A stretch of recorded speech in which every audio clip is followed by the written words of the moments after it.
नमस्कार, सलाम और जूले। मैं हूं सोनम वांगचुक लद्दाख से।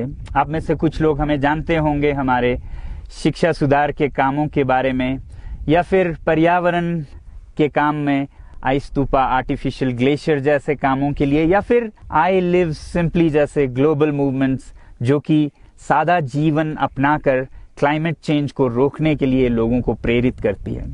मगर दोस्तों, आज मैं इन चीज़ों के बारे में नहीं बल्कि आप लोगों को एक बहुत ही ज़रूरी संदेश देने के लिए आया हूं, जो कि चीन और भारत के बीच अभी जो टकराव और तनाव की स्थिति बनी है, इसके बारे में आपकी क्या जिम्मेदारी है।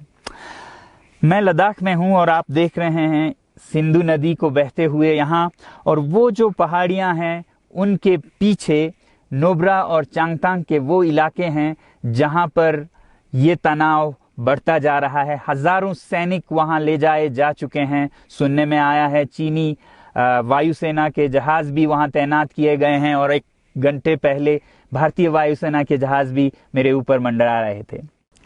सामान्यतः जब सीमा पर तनाव होता है तो हम आप जैसे नागरिक ये सोचकर सो जाते हैं रात को कि सैनिक इसका जवाब दे देंगे। मगर मैं आज आप लोगों को ये ज़रूरी बात बताना चाहता हूं कि इस बार सिर्फ सैनिक जवाब नहीं, दो तरफा जवाब हो और उसमें नागरिक जवाब भी हो। तो आप जैसे नागरिक दिल्ली, मुंबई और बेंगलोर और अनेक शहरों से क्या कर सकते हैं इसमें, ये समझने के लिए पहले हमें समझनी होगी चीन की ये हरकत और वो ऐसा क्यों कर रहा है। आपने देखा होगा कि ये सिर्फ भारत के साथ नहीं हो रहा है, बल्कि पिछले कई हफ्तों से चीन ये दक्षिण चीनी सागर में वियतनाम, ताइवान और अब हांगकांग के साथ भी छेड़खानी कर रहा है। और मेरा ये विश्लेषण है कि वो ये सब किसी देश के साथ दुश्मनी के वजह से ज्यादा अपने अंदर की समस्याओं को सुलझाने के लिए कर रहा है। आज चीन को सबसे बड़ा डर है तो अपने जनता से डर है। उनकी 140 करोड़ की आबादी, जो कि एक बंधुआ मजदूर की तरह बिना मानवाधिकारों के चीनी तानाशाह सरकार के लिए काम करते हैं और उसे धनी बनाते हैं। जब वो नाराज हो जाए तो फिर एक क्रांति की सी परिस्थिति बन पड़ती है, और इससे चीन बहुत डरता है।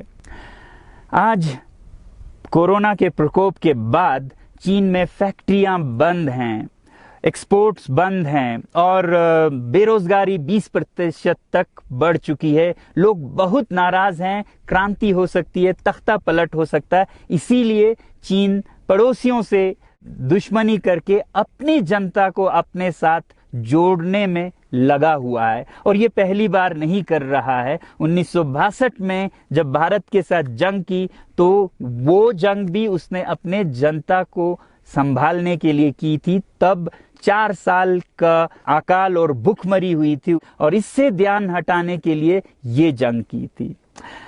चीन के लिए अपनी जीडीपी और जो खुशहाली है उसे बढ़ाते रहना बहुत ही जरूरी है, और जिस दिन जीडीपी घट जाए वहां की जनता क्रांति के लिए तैयार है। मैं तो कहता हूं कि इस बार भारत की बुलेट पावर से भी ज्यादा वॉलेट पावर काम आएगी। जो नागरिक पैसा खर्चते हैं चीन के सामान को खरीदने में, जरा सोचिए, हम आप भारतीय उद्योग को मारकर चीन से मूर्तियों से कपड़ों तक हर साल 5 लाख करोड़ के सामान खरीदते हैं, और फिर यह पैसा आगे जाकर हमारे सीमा पर हथियार और बंदूक बनकर हमारे सैनिकों के मौत का कारण बन सकती हैं।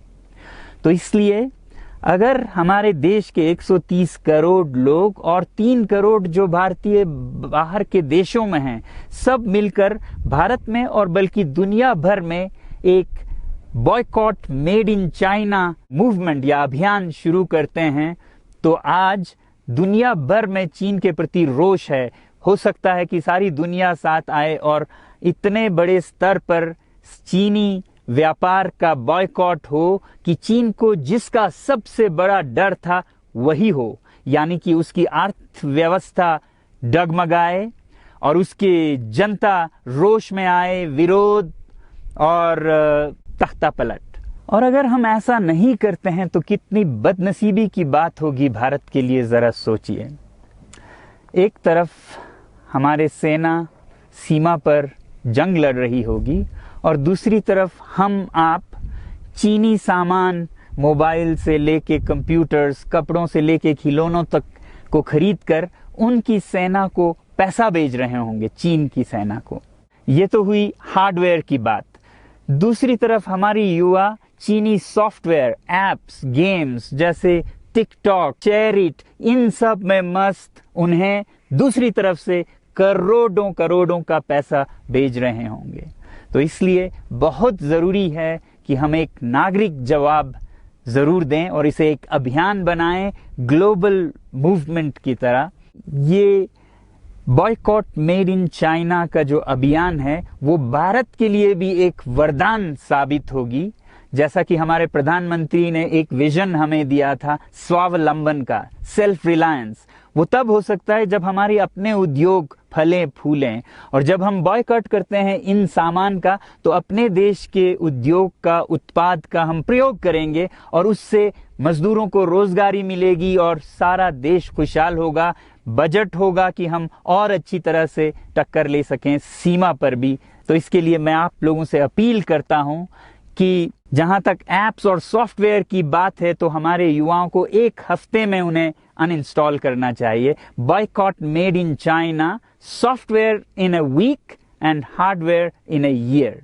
क्योंकि साजो सामान के लिए वक्त लगेगा हमारे अपने देश से और बाहर से विकल्प निकलने तक, तो उसे हम 1 साल के अंदर कर सकते हैं। तो ये हम न सिर्फ अपना प्रतिज्ञा करें बल्कि 100 और लोगों को इसके बारे में समझाएं, शेयर करें सोशल मीडिया पर, और हमारी जो मीडिया है वो जनता तक, देश के कोने कोने तक पहुंचाए। और जैसे ही इसका असर दिखने लगेगा, इंटरनेट से एप्स लाखों में, करोड़ों में अनइंस्टॉल होंगे, तो चीन को संदेश साफ जाएगा और यही एक तरीका उसे मेज पर पहुंचा सकती है जहां पर की बातचीत हो शांति की। तो जाते जाते मैं ये बता दूं कि मैं क्या करने जा रहा हूं। इस फोन पर जो भी चीनी ऐप्स हैं उन्हें तो मैं 1 हफ्ते में हटा रहा हूं, बल्कि ये फोन जो कि चीन में बना है इसे भी मैं 1 हफ्ते में अपनी जिंदगी से अलग कर रहा हूं। और 1 साल के अंदर हर वो चीज जिस पे मेड इन चाइना लिखा है उसे जिंदगी से निकालने जा रहा हूं। हमें चीन से, चीनी लोगों से कोई समस्या नहीं है, चीनी सरकार और उनकी रवैयों से समस्या है। जब तक चीन में परिवर्तन ना हो हमें ऐसा करना होगा। और आप लोगों से मैं अपील करता हूं कि आप अपने शहर में, अपने मोहल्ले में ऐसे इवेंट्स करें जहां लोग प्रतिज्ञाएं करें कि चीनी सामान का बहिष्कार करें जब तक चीन में परिवर्तन ना हो। और मैं सालों से कहता रहा हूं कि 21वीं सदी में देश के लिए जान देने की नहीं बल्कि जिंदगी देने की जरूरत है।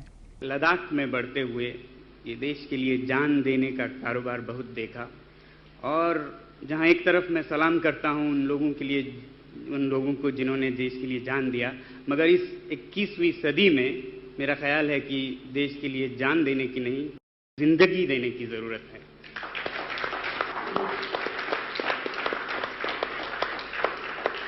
तो आप भी निभाइएगा अपना रोल।